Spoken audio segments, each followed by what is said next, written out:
and we're just doing an update on the progress 3 weeks into the project. Come on in.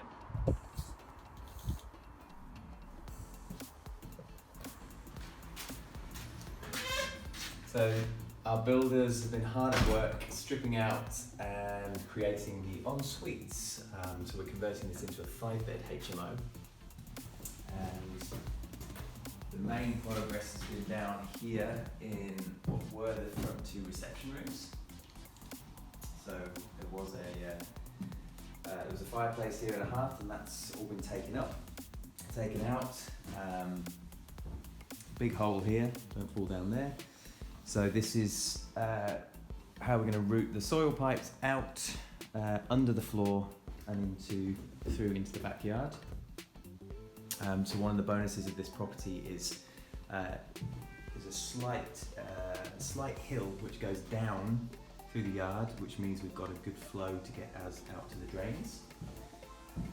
So the way this was set up was it was a big open reception, 2 reception rooms into one, and we're putting them all back in, and then we've created 2 en-suites, one on the left here for what will become bedroom 2, and then there'll be a wall dividing this down here, so we'll build a corridor, so the access then goes through into the kitchen, and then this is the en-suite for the new bedroom 1. So coming through the wall,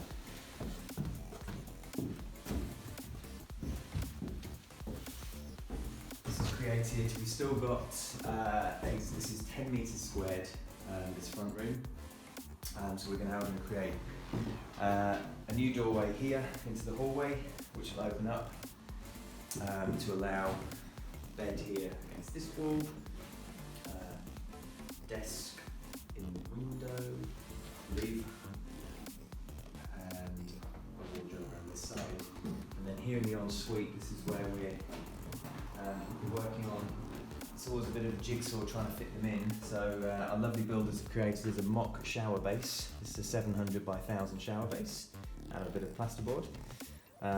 Borders a toilet so we can check everything fits, and then we've got the basin here in the corner. It's a little bit dark, it's a bit light. So we're just double checking everything fits, which we've already done via the plans and then via video calls to make sure everything's going to plan. So far so good.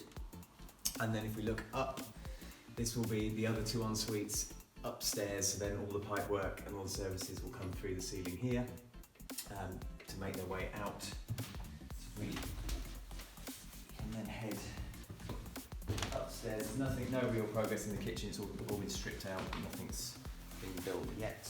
And then upstairs,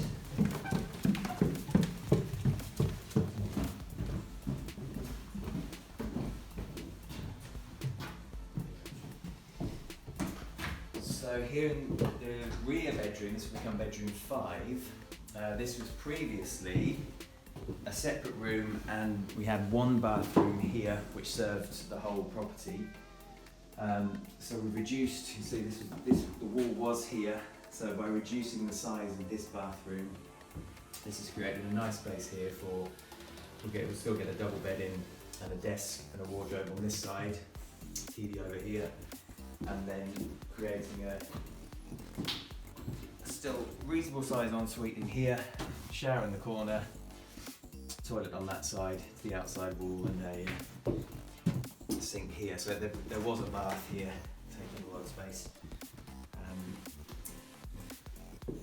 That's bedroom 5, so it's good progress inside. And then through to the front of the building again, there was a huge cupboard in here with a ladder basically going up into the loft, which is no longer required. So see here we've got the corner of the new ensuite, so we took a decision. The original plan was to try and fit the ensuites within this existing door to the left of this doorway, and we decided to create the slightly bigger ensuites. We're going to move this doorway over to knock the doorway through there, which allows, as you can see, that much more in these ensuites, which just gives a little bit more space and makes them a little bit more comfortable. So one will be knocked through, no light in here, from this side, those similar to downstairs. We've also got the bonus of a very good quality set of drawers that are built in, which we'll keep and refurb, which is great. And then through this side, more or less a mirror image to what's happening downstairs. We just managed to get a little bit more space, so they're a little bit wider. And this will be the ensuite for bedroom 4. And then this one for front bedroom 3, with the doorway. The difference being we can put the doorway here, opening into the ensuite because we have enough room, toilet here on the side, shower and sink there. And then that still allows us enough space for a full-size double bed here, boxing in to create a nice line across here, so you can have access here along the window, wardrobe there in the corner, and a small desk as well. And this room, yeah, still a good sized room, even though we've taken out quite a chunk here for these 2 en-suites. So yeah, this is 3 weeks into the project, and yeah, we're making really good progress. So thanks for watching.